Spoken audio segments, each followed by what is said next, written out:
શિયાળાની ઋતુમાં એકદમ સરસ એવા તાજા ફ્રેશ એવા મૂળા મળતા હોય છે.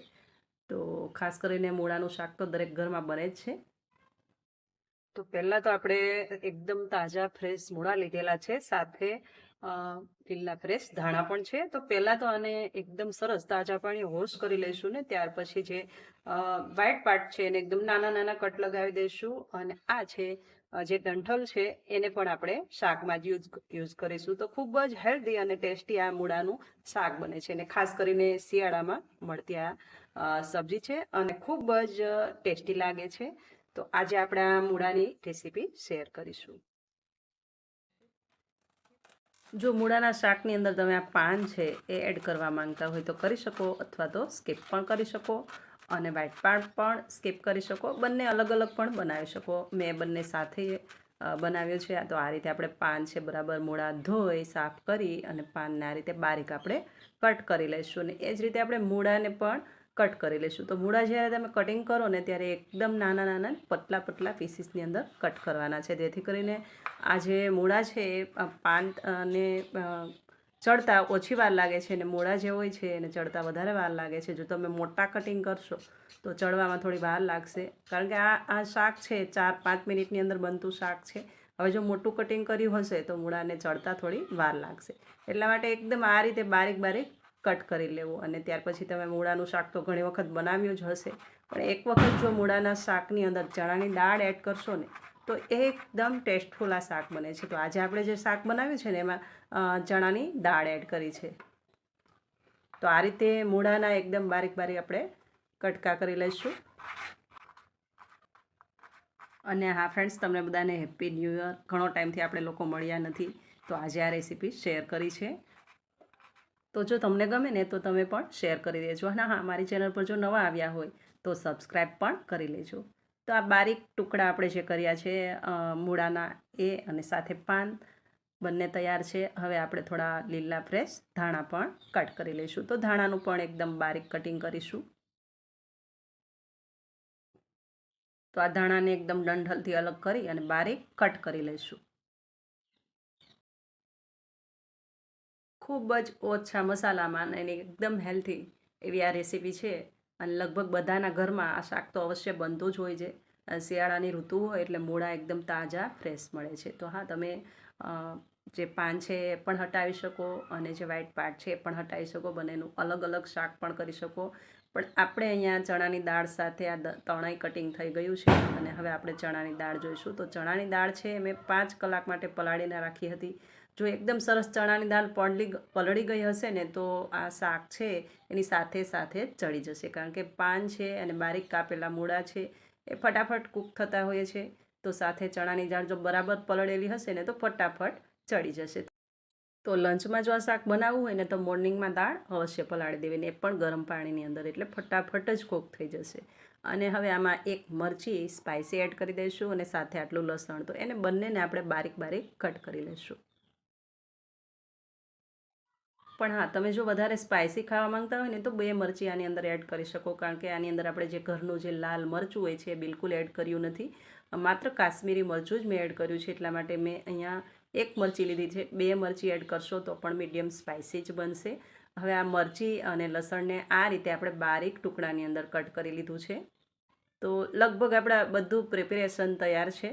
તો આ રીતે આપણે પહેલાં તો બધું કટિંગ કરી લઈશું, ને ત્યાર પછી આપણે શાક બનાવીશું. તો ખૂબ જ ટેસ્ટફુલ એવું આ શાક બને છે. એકદમ ટેસ્ટફુલ એવું આ શાક બનીને તૈયાર થાય છે. તો અહીંયા જાડા તળિયાવાળી આપણે કઢાઈ લઈ લઈશું, અને 1 થી 1.5 ટેબલ સ્પૂન આની અંદર આપણે તેલ ગરમ મૂકી દઈશું. મીડિયમ મસાલાની અંદર બનતું આ શાક એકદમ ટેસ્ટફુલ બને છે. તો તેલ ગરમ થાય ત્યાર પછી આપણે અડધી ચમચી આની અંદર જીરું નાખી અને વઘાર દઈશું.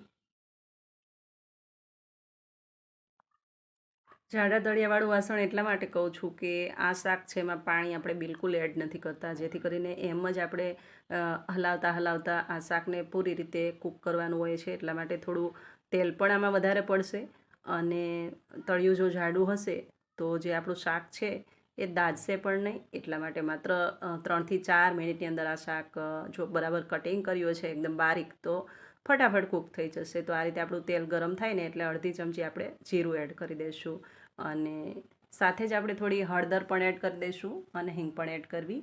બધું બરાબર તતડે ને એટલે આપણે જે મરચી છે અને લસણ છે એને બારીક કટ કરેલું છે એ પણ આમાં એડ કરી દઈશું. થોડું એવું કૂક થાય એટલે ચણાની જે દાળ છે પલાળેલી એ પહેલાં આમાં થોડી વાર આપણે સાતળશું અને ત્યાર પછી આપણે જે પાન છે કટ કરેલા અને મૂળા છે એ પછીથી આમાં એડ કરીશું. તો હવે આ ટાઈમે જીરું તતડે એટલે આપણે જે મરચી છે અને લસણ છે એ એડ કરી દઈશું.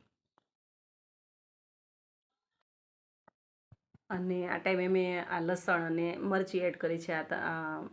આમાં તમે આદું મરચાં અને લસણની કોઈ પેસ્ટ હોય તો પણ એ પણ 1 ચમચી અહીંયા એડ કરવી. અને આ લસણ અને મરચી જે કટ કરેલી છે એ સ્કીપ કરી શકો. હવે અહીંયા અડધી ચમચી આપણે Kashmiri red chilli powder add કર્યો છે અને ત્યાર પછી આટલી આપણે જે ચણાની દાળ છે પલાળેલી એકદમ ગરમ પાણીની અંદર 4 થી 5 કલાક પલાળેલી આ દાળ છે. આમ જ ખાઓ તો પણ એકદમ સરસ આપણે ખાવાની મજા આવે એવી આ દાળ છે. તો કૂક થતાં બિલકુલ વાર નહીં લાગે એટલે થોડી વાર આમ જ સાતળવી અને ત્યાર પછી આપણે પાન છે એ પાન એડ કરી દઈશું અને પછી એમ જ આપણે મૂળાના ટુકડા એડ કરી દઈશું. તો એકાદ મિનિટ આ દાળ થોડી સતળાય ને ત્યાર પછી આ પાંદ એડ કરવા અને પાંદ એકદમ નરમ થાય ત્યાર પછી આપણે જે મૂળાના ટુકડા છે એ એડ કરી દઈશું. માત્ર 4 કે 5 મિનિટની અંદર બનતું આ શાક છે એકદમ ફટાફટ બની જાય છે અને ના ભાવતું હોય એને પણ ભાવે એવો ટેસ્ટ હોય છે. તો ચોક્કસથી બનાવજો. હા, તમે લોકો મૂળાનું શાક તો બનાવતા જ હશો કારણ કે બધાના ઘરમાં મૂળાનું શાક તો બનતું જ હોય છે. પણ જો ચણાની દાળ ન નાખી હોય તો એકવાર ટ્રાય ચોક્કસથી કરજો અને ગમે તો કોમેન્ટ કરી ચોક્કસથી જણાવજો. અને ચેનલ પર નવા આવ્યા હોય તો ચેનલને સબસ્ક્રાઈબ પણ કરી લેજો. બાજુમાં રહેલું બેલ આઇકન જરૂરથી ઓલ સેટ કરી દેજો જેથી કરીને મારી કોઈ પણ રેસીપી હું અહીંયાથી શેર કરું તે તમને મળી શકે. તો આ રીતે આપણા જે પાન છે એ પણ થોડા નરમ થઈ ગયા છે. ત્યાર પછી આપણે આમ જ હલાવતા હલાવતા અને જે મૂળા છે એને આમાં એડ કરી દઈશું. તો આ રીતે આને સતત આપણે મિક્સ કરતા રહેવાનું છે જેથી કરીને નીચે બેસી ન જાય. અને આ રીતે આટલા પાન આપને એવું લાગે કે એકદમ સરસ નરમ થઈ ગયા છે ત્યાર પછી આપણે મૂળા આની અંદર એડ કરી દઈશું. મતલબ મૂળા જે આપણે બારીક ટુકડામાં કાપેલા છે એ આની અંદર મિક્સ કરી દઈશું અને આને આમ જ આપણે હલાવતા હલાવતા પૂરું શાક છેડવાનું છે. અને ત્યાર પછી આને થોડીવાર આપણે ઢાંકી દઈશું. ઢાંકીને 2 થી 3 મિનિટની અંદર જ આ શાક તૈયાર થઈ જાય છે. તો છે ને એકદમ સરસ ફટાફટ બનતી સબ્જી. તો ચોક્કસથી બનાવજો અને હા, ચણાની દાળ ન નાખી હોય તો એકવાર ચોક્કસથી એડ કરજો. અને હવે આમાં આપણે મસાલા એડ કરી દઈશું. તો મસાલામાં અહીંયા આપણે આગળ મરચું પણ મરચી લસણ એડ કર્યું છે. હવે ધાણા જીરું અને નમક એડ કરવાનું છે. બસ આટલા જ મસાલા આની અંદર આપણે એડ કર્યા છે અને શાક આપણું ઓલમોસ્ટ તૈયાર થઈ ગયું છે.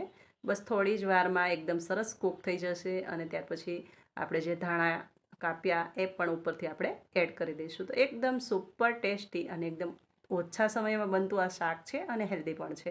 તો ચોક્કસથી ટ્રાય કરજો. ગમે તો શેર કરી દેજો. તો મળીશું પાછા અવનવી રેસીપી સાથે. ત્યાં સુધી આવજો. Thank you for watching.